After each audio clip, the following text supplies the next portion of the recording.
Oh! Oh! Yes. Sorry, the sun is blessing this video. Look at this. Look at that lens flare. Coming to the rescue. Best YouTuber in the world here. I know how to film videos. Good quality. I've been a dad now for a year and a half, and I thought I want to share my infinite wisdom. The thing is, when you become a parent, you're sort of forced to become an expert. No matter if you're qualified or not.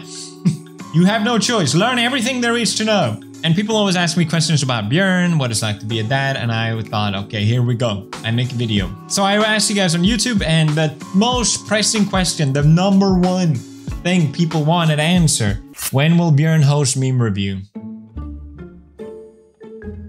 As soon as he can speak. As soon as he knows what a meme is. I guarantee it. When is Björn gonna conquer Norway? This is good. This is good questions. This is actually why I wanted to make this video. First, we will have to infiltrate Stockholm City, cast out the Bernadottes, rule Björn as King of Sweden, manipulate people subtly through jokes that will then become real, like I'm doing now. Or am I? Honest answer, just walk. Just walk into Norway. What are they gonna do? They'll be like, hey, you cannot come here. I'm like, shut the fuck up. And they'll be like, oh, sorry, bro. Sorry about that. Oil now. Oh, sorry, here you go. What am I gonna do? Fight back? I'm Norway. As always, I'm super proud to sponsor items I actually use. And Saily, I'm a huge fan. Saily is an eSIM service. It's basically like a SIM card, but electronically. Why is this not a thing already? I mean, it is now. A few weeks ago, I went to travel in Switzerland. For me, from Japan, it's a long trip. The last thing I want to do after going through customs, getting my luggage, everyone's tired. I don't want to stand in line to sign up to get a Wi-Fi dongle, write down my info. Hey, you have to return it to this place at this time, otherwise we're gonna kill you. I hate it. A lot of times I don't even go for the Wi-Fi because I'm like, I don't want to stand in line. I'll just connect to Wi-Fi. And then I spend half the trip just like desperately looking for Wi-Fi in different places. It's terrible. It sucks. It sucks. Now there's Saily. It works amazing. You can even sign up before the trip so you're prepared and covered as you land. With 160 countries to choose from, same account for everyone. I signed up before my Switzerland trip. As soon as I landed, I turned it on. Boom, I was connected. Even while going through customs. I know you're not supposed to use your phone there, but it's that easy. You can choose how much data you need. I use 2 gigabytes out of 10, so yeah, download Saily. You won't regret it. Trust me, this is an amazing service. If it doesn't work on your phone, 100% refund, 24/7 support, works on Android and iOS, and with my discount code PewDiePie, you get 15% off. So make sure you use that as well for the best pricing. You can use the QR code as well. So download Saily now. Thank you, Saily, for sponsoring this video, and thank you for making my life easier, honestly. This is the most asked question. I never get this question to stop. I feel like I've answered it a million times. Even my mom asked me, and I'm like, Mom, I've told you this. This is it. Felix, do you think it will be challenging for Björn to learn foreign languages? My child struggled with speech. How are you planning to navigate raising Björn in a multilingual environment? Again, as a parent, you're forced to learn everything. I don't know what the best method is, but I think Björn is not the only child in the world with parents that speak different languages. Usually what people do, and that is proven to work, is that I'll speak Swedish to Björn, Martse will speak Italian to Björn, maybe we'll speak English together at some points. Then he can learn Japanese, hopefully in school. I don't know. But I think right now, people are asking, like, he's still very young. Right now, we're just trying to make him learn a couple of words here and there, you know? What's your idea on iPad kids and tech kids? How will you control Björn's tech usage once he grows up? It's kind of freaky how kids are so attracted to screens. It's like, they're hypnotized, they're mesmerized. I mean, here I am looking at screens 95% of the time in my day, but it's just not, it feels weird when you're looking at a child doing it. You're like, no, stop that. Stop looking at it. I don't really have strong opinions about screen times, but we try to avoid as much as possible. But I mean, if Björn is really fuzzy, we're at a restaurant and maybe we just want to eat our food for 5 minutes because it's too difficult. Yeah, I think that's okay. But I think to use it as a subsidy of just like, instead of looking after him or engaging with him, I think that's, I don't know. Some people, you gotta do what you gotta do as a parent though. So I don't want to judge other people or feel like I'm like, no, never. I hate the idea of kids having their own technology. Like that just seems crazy to me. They can play with toys. Kids should play with toys. It worked for me. I had a helicopter. It was sick. It went. That's how helicopters sounded like, according to myself, as a child, of course, and now as an adult. So here's another question. Do you let Björn watch Coco Melon? The answer is genuinely no.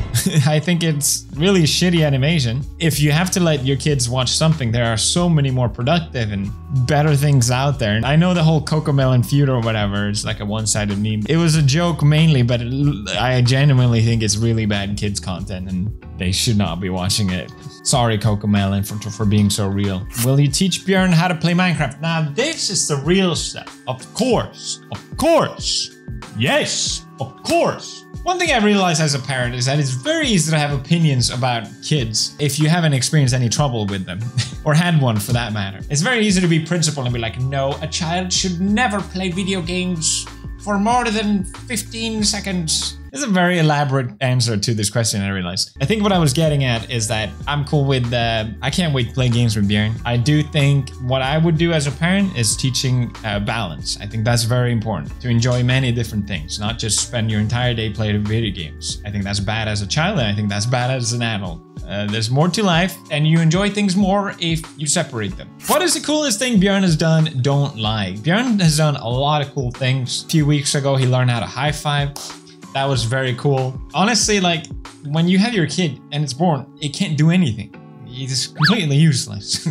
But eventually, it grows and you learn and it changes and adapts, and it's amazing to see it in front of you, like going from not knowing anything to all of a sudden, you know, Björn can eat food on his own, and now he's starting to use a fork. And just, I know that's like, every kid will go through that development, but when you see your own child do it, it's just an incredible thing. Like, whoa. What? I'm so proud of you for being able to do that, even though, yeah, I don't know. I wrote about this actually in a newsletter that me and Marcia have, where it's like, part of the joy of having a child is just like, anything new he does, you're so mesmerized by. It's such an incredible thing to see, genuinely. Even today, like, he was copying me because I was blowing on him to make fun of him a little bit, like, and then he starts going, and it's so cute. And he's never done it before, so it's so much fun. Where do you see yourself in 5 to 10 years from now? Still in Japan, still doing YouTube, so long as you're enjoying Felix, please never stop. Your presence is wonderful influence on this community and seeing you grow for years. Thank you, love you. Thank you for the nice comment. I really struggle with this so much for the past couple months. I've had major anxiety over this. It's just been looping in my head. Like, I have to think ahead now. Like, I have a child, I have to think ahead. Like, okay, what are we gonna do? Like, are we gonna stay? Are we gonna move back? Are we gonna, what's better for Björn? What's better for me? What's better for my family? What makes more sense? Like, it doesn't really make sense to live in Japan. Like, but we love it here, and it's been driving me crazy. I'm not gonna lie. Like, it's been really stressful, but I think I finally just let it go. I don't need to think 10 years ahead. I've never done that in my life. 20 years later. Okay, here's the question. I don't know. Do anyone know that? Life is way too complicated to think like that, I think. It's good to have a plan, obviously, but I think it was genuinely just stressing me out and not anything productive coming out of it. And I think for now, Japan is wonderful for Björn. People are so loving and warm to Björn. Me and Marcia love it here. Everything's great. Why complicate it? Why overthink it? You know, that's at least what I need to do. How do you feel like your relationship with Marcia changed since having Björn? It definitely changes your relationship when you have a child. All of a sudden, you have to manage this entirely new routine, and that's taken over your entire life, and it's a scary time, which makes it stressful, and all these things together, it makes it really difficult to navigate. And I think for a while, especially in the beginning, I did not really enjoy the beginning of having a baby because there was not that much to do. A lot of early parents describe this feeling of like, before you find your footing, you're almost like roommates. It's like, okay, now it's your turn. Now it's your turn. He would be awake so much during the night that we would have to like split our hours, and like we saw each other so the least we've ever done because of it. It's like we're living in different time zones.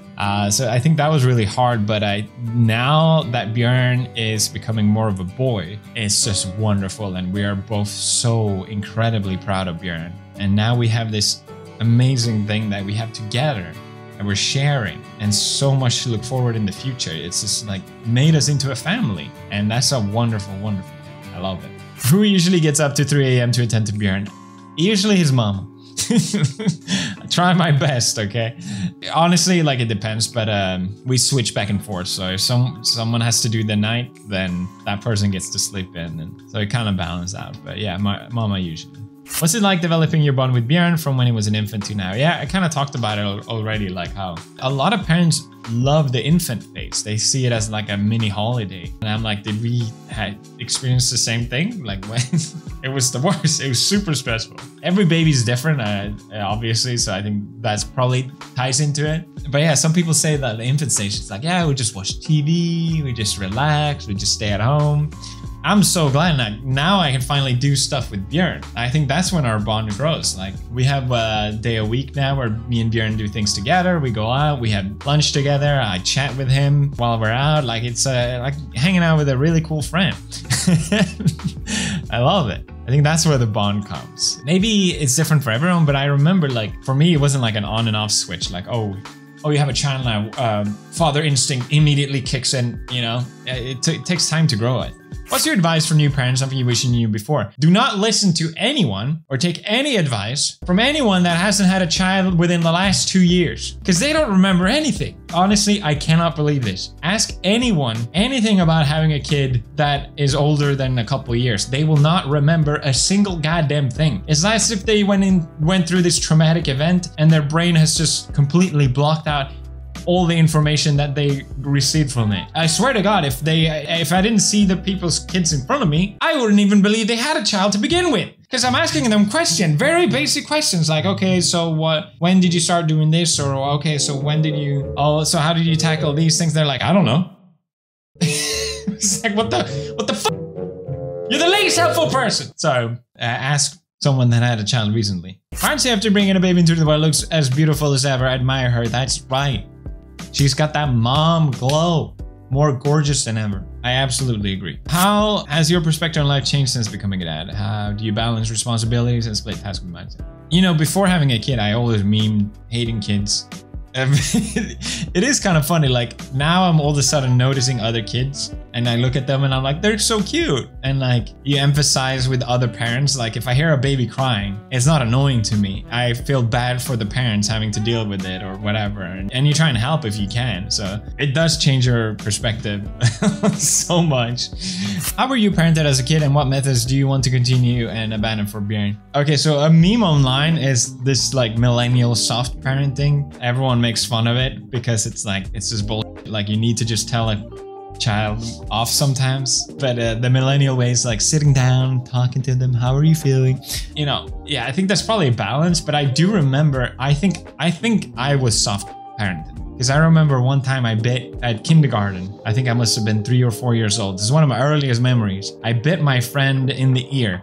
Because he was super annoying. It was actually his fault completely, obviously. And my dad came to kindergarten. He wouldn't do that normally, obviously. I guess the teachers called my dad. I knew I was in trouble and I knew what I did. You know, it would be the kind of thing where like parents maybe get super angry and they take their kid home or something like that. And I remember my dad just sat down next to me and just talked to me about it. And that was it. And I think I really appreciated that approach. At least now I do. And I think then as well. Like I knew what I did was bad. I didn't need to be yelled at, you know what I mean? But he still sat down and talked to me and explained what it was wrong. And I think, yeah, that's probably what I want to do as a dad. I really appreciate my parents for doing that, for being understanding and patient. Obviously, there are times to be understanding and patient.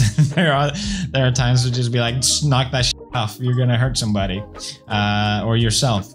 I think, again, what I said earlier, like, it's easy to have principles and ideas about parenting if you haven't faced the struggles yet. And I'm not really there yet with Björn, so, you know. Do you ever think for a second you would be a dad before having a kid or thought of having one? Okay, I wrote this in my newsletter as well, how when Maya was sick, it kind of felt like taking care of a baby. And for some reason that sort of clicked in my head, like we're kind of ready. We're ready to have a child. We're already taking care of one in a sense. Like, it was such a, obviously it's way different. And I know that now, but it just felt like we had this huge responsibility. And I think that was like a nice silver lining of Maya being really sick for the last year that we had her. So, but you just don't know. I think you absolutely have to be ready for having a child, and you're gonna 100% want to have a child. And also, like, I'm talking a lot positively about being a parent, but honestly, I respect any opinion of wanting to have a child is totally fine. Obviously, you can live a long, happy, prosperous life either way, you know. But I do feel like now that I do have a child, it changed my perspectives completely on life. I feel so excited to be sharing. It's like experiencing life again with a brand new set of eyes. Like, I look forward to everything I love to do again, to do with Björn and share with Björn and face all these new challenges with Björn. Like, yeah, I want people to experience it. I want more of my friends to have kids. I hope they are watching this video and realize it's worth having children. Yes, it's hard as but I don't know, like, just doing YouTube for the rest of my life. Like, I have purpose now. More purpose, bigger purpose. 日本で子育てをする中で最も困難なことは何ですか? What's the most difficult thing? Yeah, the language barrier. You need a pediatrician, right? And to find one that speaks English near us has been kind of difficult. Emergencies happen. I think it's always kind of scary, like, that I don't speak Japanese fluently yet, to the point where it's like, when it's really important, I want to be able to be there for Björn if he needs it.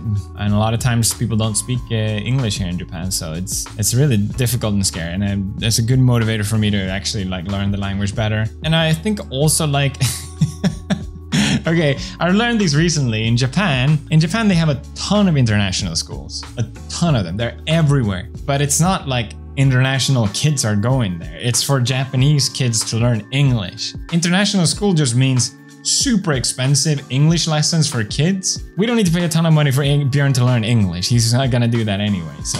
What was Björn's first word? Björn's first word was mama, and then he said dada. Now he says papa. His first word was baba. Baba. Because I was blowing bubbles at him. It was really cute. We have that on video. I can show that.